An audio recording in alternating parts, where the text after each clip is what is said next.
నాకు గుర్తు 2014లో రాహుల్ గాంధీ గారు ఇచ్చిన మాట, 6 ఉస్మానియా యూనివర్సిటీ విద్యార్థులను నేను హౌస్కు పంపిస్తాను. బాగా గుర్తుంది, తెలుగు రాష్ట్రాల్లో ఒకప్పుడు అన్ని యూనివర్సిటీల్లో స్టూడెంట్ యూనియన్ ఎలక్షన్స్ ఉండే. ఇప్పుడు ఎక్కడ ఉన్నాయి? లేదు. ఏ యూనివర్సిటీలో ఉన్నాయి? మొత్తం అసలు బీఆర్ఎస్ అని కాదు, ఉమ్మడి ఆంధ్రప్రదేశ్లోనే పోయింది. ఉమ్మడి ఆంధ్రప్రదేశ్లోనే అది కలిపేసినారు. ఎందుకంటే ఎక్కడ ఎవరైతే ఆ రోజుల్లో స్టూడెంట్ లీడర్స్ గా వచ్చినటువంటి రాజశేఖర రెడ్డి కావచ్చు, చంద్రబాబు నాయుడు కావచ్చు, వీళ్ళందరూ ఆ రోజుల్లో ఉమ్మడి ఆంధ్రప్రదేశ్లో ఉన్నప్పుడే విద్యార్థి సంఘాల ఎలక్షన్స్ అనేది తీసిపడేశారు. ఎందుకంటే వీళ్ళంతా కొట్టుకుంటారు ఇక్కడ కూర్చున్నారని చెప్పి. అంటే ఒక ఆలోచనని అక్కడే కట్టేలు చేస్తున్నామా, లేకపోతే చట్టసభలో రాని కూడా మనమే అడ్డుకుంటున్నామా? అంటే 2015-16లో సోనియా గాంధీ గారి నివాసంలో ఉస్మానియా యూనివర్సిటీ ఉద్యమకారులను అందరినీ కూర్చోబెట్టుకొని రాహుల్ గాంధీ గారు ఇచ్చిన మాట, 6 ఎమ్మెల్యేలను పంపిస్తాను. ఒక్కొక్క పేరు చెప్పండి మీరు, ఒక్కొక్క పేరు చెప్పండి మీరు. ఇప్పుడు 21 మీరు పెను తుఫాన్ తీసుకొని వస్తా, దేశాన్నే చేస్తానన్నప్పుడు మీ ప్రాక్టికల్గా మీరు ఎంత ఇంప్లిమెంటేషన్లో పెడుతున్నారు అనేది క్వశ్చన్ మార్క్ ఉంటుంది. మేము అనేది ఏంటంటే ఇది ఇంప్లిమెంట్ అవుతలేదు కదా. నేను ఇంకొకటి యాడ్ చేస్తున్నా కృషాంక్ గారి పాయింట్కి. రేవంత్ రెడ్డి గారు మాటలు చెప్తారు తప్ప ఇంప్లిమెంటేషన్ చెయ్యరు ఆయన. ఇప్పుడు రేవంత్ రెడ్డి ఒకటే కాదు కదా, మనకి మోదీ గారు రేవంత్ రెడ్డి గారు కాదు కదా. ఆలోచన ఉండాలంటే ఒక ముఖ్యమంత్రి గారు చెప్పిన మాటకి ఆదర్శంగా కట్టుబడి ఉండాలి. అంటే రేపు రాబోయేటటువంటి ఎన్నికల్లో అది ఇక్కడ జిహెచ్ఎంసీ కావచ్చు, లేదంటే వరంగల్ కార్పొరేషన్ కావచ్చు, ఖమ్మం కార్పొరేషన్ కావచ్చు, 2 ఎమ్మెల్సీలు కావచ్చు, వీటిల్లో 25 ఏళ్ల వయసు వాళ్ళకి నామినేషన్ బీఫామ్స్ ఇచ్చి వాళ్ళని ఎన్నికల్లో నిలబెట్టమనండి. ఫస్ట్ నిలబెట్టమనండి, రేవంత్ రెడ్డి గారిని నిలబెట్టమనండి, వాళ్ళని గెలిపేయమనండి, అప్పుడు మాట్లాడమనండి. మేమే పోయి పార్లమెంట్ ముంగడ కూర్చుంటాం.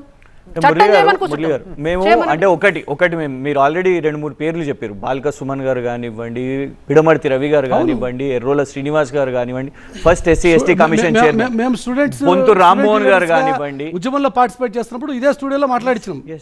అయితే కీలకంగా యూనివర్సిటీ నుంచి వచ్చినటువంటి పిల్లలుగా వాళ్ళందరి చేత మాట్లాడించినాం.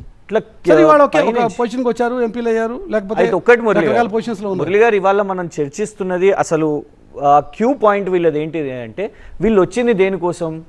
ఎడ్యుకేషనల్ రిఫార్మ్స్ కోసం వచ్చారు.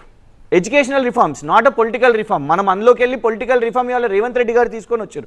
కానీ మనం అనేది ఏంటంటే అందుకే ఎడ్యుకేషనల్ క్వాలిఫికేషన్ కూడా తేండి మంచిదే కదా అని అంటున్నాం మనం. ఈ పిల్లల యొక్క వయసుని తగ్గిస్తే వాళ్ళని డైరెక్ట్ సభలకు పోతురా, జనాల ముందుకు వస్తారు, జనాలకు నచ్చితే ఓట్లేస్తారు, వాళ్ళ క్రెడిబిలిటీ ఉందంటేనే ఓట్లేస్తారు. ఉన్నోళ్ళందరూ నిలబడుతున్న వాళ్ళందరూ ఎట్లా గెలుస్తూ ఉన్నారు? ఇప్పుడు విజయ్ గారిది ఆయన ఉదాహరణ చెప్పిండు, 12వ తరగతి చదివిండు, కానీ క్రెడిబిలిటీ గెలిచిండు కదా, దేశాన్ని నిర్మించగలుగుతాడు అనేటటువంటి ప్రజల నమ్మకాన్ని గెలిచిండు కదా. దేశం నాశనం అయిపోతుందా, దేశం ఇంకోటి అయిపోతుందా అంటే సైంటిస్ట్లో ఉన్నాడు, గూఢాచారి పాకిస్తాన్కి సమాచారం అందించేటోడు కూడా ఇదే దేశంలో ఉన్నాడు, పెద్ద పెద్ద డిగ్రీలు చేసి దేశాన్ని దోచుకు తింటున్నాడు కూడా ఇదే దేశంలో ఉన్నాడు. కానీ చదువుకోకపోయినా కూడా ఈ దేశం బాగుండాలని చెప్పి రోడ్డుకి నిరసన చేసేటోడు కూడా ఇదే దేశంలో ఉన్నాడు. Whom do we want? ఎట్లాంటి రిప్రజెంటేషన్ మనకి దేశానికి కావాలి? అందరూ కూడా క్వాలిఫికేషన్ కావాలి, స్టూడెంట్స్ పాలిటిక్స్లో రావాలని చెప్తా ఉన్నారు. ఇందాక మీరు కూడా అడిగారు, మేము కూడా స్టూడెంట్స్గా యాజ్ అ స్టూడెంట్స్గా మేము చెప్తా ఉన్నాం. ఓన్లీ స్టూడెంట్స్కే కాదు క్వాలిఫికేషన్ కావాల్సింది, రాజకీయ నాయకులు కూడా క్వాలిఫికేషన్ రావాలి. ఈరోజు ఇక్కడ బీజేపీకి సంబంధించిన వాళ్ళు కానీ, కాంగ్రెస్ సంబంధించినటువంటి వాళ్ళు కానీ, బీఆర్ఎస్ సంబంధించినటువంటి వాళ్ళు ఉన్నారు. మీరు ఒక చట్టాన్ని తీసుకొని రండి. కేంద్ర ప్రభుత్వంలో బీజేపీ ఉంది, ఇక్కడ కాంగ్రెస్ ఉంది. ఇప్పుడు ఉన్నటువంటి ఎమ్మెల్యేలు, మంత్రులు రానున్న ఎలక్షన్లో క్వాలిఫికేషన్ ఉండాలి. క్వాలిఫికేషన్ ఉంటేనే పోటీ చేయాలి, ఎమ్మెల్యేకి కానీ, మంత్రికి కానీ, ఎంపీకి కానీ, సర్పంచ్ కానీ, దేనికైనా. అది ఓన్లీ స్టూడెంట్స్కే కాదు. ఈరోజు స్టూడెంట్స్ ఈ పాలిటిక్స్లోకి రావాలంటే చదువు ఉండాలి, చదువు ఉండాలి, చదువు ఉండాలని చెప్తున్నారు. చదువు కూడా ఉండాలి, క్వాలిఫికేషన్ కూడా ఉండాలి. ఇప్పుడు ఉన్నటువంటి రాజకీయ నాయకులకు ఎంత చదువు ఉంది అని చెప్పి ఈరోజు మేము అడుగుతా ఉన్నాం. ఆ విషయానికి సంబంధించి ఆల్రెడీ రామ్మోహన్ పాయింట్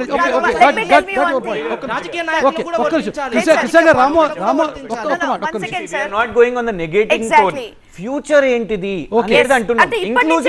ఫ్యూచర్ గురించి మీరు అంత ఆలోచిస్తున్నారు కాబట్టి మీ పార్టీలో రాజకీయ ఇప్పుడు రానున్న ఎలక్షన్ లో రాజకీయ నాయకులు కూడా అదే నిబంధన పెట్టారు. ఎడ్యుకేషన్ అనేది మోస్ట్ ఇంపార్టెంట్, బట్ క్వాలిఫికేషన్ కాదు. వాళ్ళకి పొలిటికల్ ఐడియాలజీ ఉండాలి.